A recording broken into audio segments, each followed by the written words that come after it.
ইনামুল ভাই, এটা তো অনেকগুলো মাছ দিচ্ছে দেখছেন। এটা চাটনি, এটা সালাদ, এটা শাক, এটা কপি দিয়ে একটা সবজি, চিকেন, ডাল। এই শীতের ভিতরে আইসক্রিম খাচ্ছেন ইনামুল ভাই। ফ্রি পেলে কী করবো? এই গ্রামে এসে মনে হচ্ছে যে যে কোনো একটা রেস্টুরেন্টে বসে খাই, আর এখানকার দামটা আসলে কেমন সেটা যাচাই করি। তো একটা রেস্টুরেন্ট চোখে পড়লো, দেখি এখানে খাবারের দাম কেমন, সস্তা হলে খাবো। আমরা একটা গ্রামের ভিতরে রেস্টুরেন্টে আসছি, খাবারের দামগুলো দেখলাম মোটামুটি কম আছে, মানে লেকের সাইডের যে দামগুলো ওর চেয়ে অনেক কম আছে। তো এই রেস্টুরেন্টের খাবারের দামটা একটু কম আছে। আমরা খাবারের অর্ডার দিয়েছি অলরেডি। আমরা দিয়েছি একটা মাছ ভাজা, আর দিয়েছি এখানে নেপালি থালি পাওয়া যায় এটা দিয়েছি ননভেজটা, যেটা 450 রুপি। আর মাছ ভাজির দাম হচ্ছে 350, না ইনামুল ভাই? ইনামুল ভাই, আপনি তো ফেলুদার গোয়েন্দার চরিত্রে লাগতেছে। ও ডগি, কিন্তু এটা তখন একটা দৌড়ে আসছিল। এখানে প্রচুর পরিমাণে কুকুর আছে। যাও যাও যাও যাও যাও যাও যাও। ইনামুল ভাই, এটা তো অনেকগুলো মাছ দিচ্ছে দেখছেন। বাট এটা ফার্স্ট টাইম কেন দিল জানেন? এটা সাইড ডিশ হিসেবে, যা আপনারা খাইতে থাকেন, বাকিটা পরে আসতেছে, বুঝছেন? আমি হাত দিয়ে আসি, ভালোই লাগতেছে, সস দিয়ে ভালো লাগবে না? এই শীতের ভিতরে আইসক্রিম খাচ্ছেন ইনামুল ভাই। ফ্রি পেলে কী করবো? ও এটি আপনি আবার বন্ধু আছে, ফ্রিতে আইসক্রিম দেয়, মাশাআল্লাহ। এখানে আছে ফার্স্ট টাইমই বলি, এটা চাটনি, এটা সালাদ, এটা শাক, এটা কপি দিয়ে একটা সবজি, চিকেন, ডাল, পাঁপড়, আর এক বোল রাইস।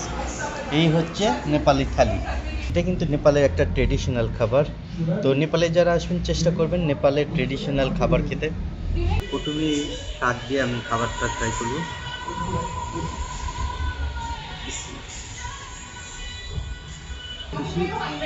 মুগের শাকের যে এরকম একটা গন্ধ আছে, ওই রকম এই শাকের একটা গন্ধ আছে, একটু কাঁচা কাঁচা টাইপ, বাট ঝাল লবণ ঠিক মতো দিছে, এই কারণে একটু মজা লাগতেছে, খারাপ না। এবার কপিটা ট্রাই করবো, কপি দিয়ে তরকারিটা। এটা মজা আছে, কপি এবং টমেটো দুইটার একটা সুন্দর কম্বিনেশন করছে, যেটা আসলে একটু টক টক লাগতেছে, খারাপ লাগতেছে না, ভালো লাগতেছে। এবার ট্রাই করবো ডালটা।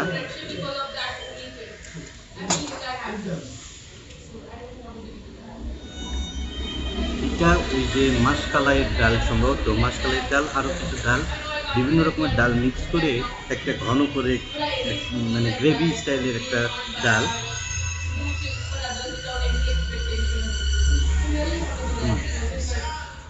এটাও মজা।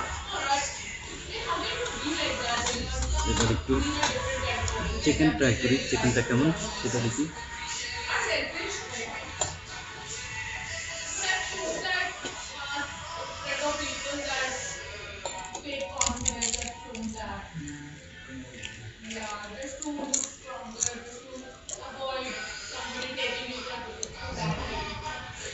আমি যেটা ভাবছিলাম যে গ্রামের ভিতরে একটা রেস্টুরেন্ট হয়তো খারাপ হবে, কিন্তু প্রতিটা খাবারই সুন্দর, জাস্ট এই গ্রিন শাক ছাড়া, মানে শুরুতে শাক ছাড়া সবটা খাবারই খুবই মজার। বাট আমি একটু খাইয়ে নিই, তারপরে ভিডিওটা করবো। আসলে আপনারা যারা নেপালে আসবেন, বিশেষ করে এই পোকারাতে আসবেন, চেষ্টা করবেন পোকারার লেক সাইডের সাইডে একটু দূরে যাওয়ার, একটু গ্রাম পর্যায়ে গেলে খাবারের দামটা কম পাবেন, প্লাস খাবারের স্বাদ তো ওখানকার থেকে এখানেই ভালো লাগতেছে আমার। আর ইনামুল ভাই, আপনি কি ভালো লাগতেছে? আচ্ছা, তো আমরা এটা একটা গ্রাম বলে, এই দাদা इसको ग्राम क्या नाम? सिटी का नाम सेदी ভিলেজ। তো আমরা মানে হাঁটতে হাঁটতে সেদি ভিলেজে চলে আসছি। এখানে ভিলেজ বলতে আমরা যেটা বুঝাই আসলে সেই ভিলেজ না, এটা কিন্তু শহর ক্যাটাগরি ভিলেজ। আপনারা চাইলে এখানে আসতে পারেন। আর এখানকার খাবারের মান এবং দাম দুইটাই আমাদের কাছে আসলে খুবই ভালো লাগছে। আমাদের খাবারের বিল আসলো দুইজনের 900 নেপালি রুপি, আর হচ্ছে মাছ যেটা ছিল ওইটার দাম একটু বেশি, যেহেতু নেপালে মাছ একটু কম পাওয়া যায়, ওইটার দাম নিল হচ্ছে 350 রুপি। এই টোটাল 1250 রুপি আমরা পেমেন্ট করলাম। তো একটু অপেক্ষা করতেছি, অপেক্ষা করার পরে রওনা দেবো। আপনারা যারা নেপালেতে আসবেন, যদি আপনারা এই পোখারাতে আসেন, চেষ্টা করবেন এই দিকে একটু এসে খাওয়া দাওয়া করতে, তাহলে খাওয়া খরচ অনেক কম পড়বে এবং খাবারটাও মানসম্মত হবে।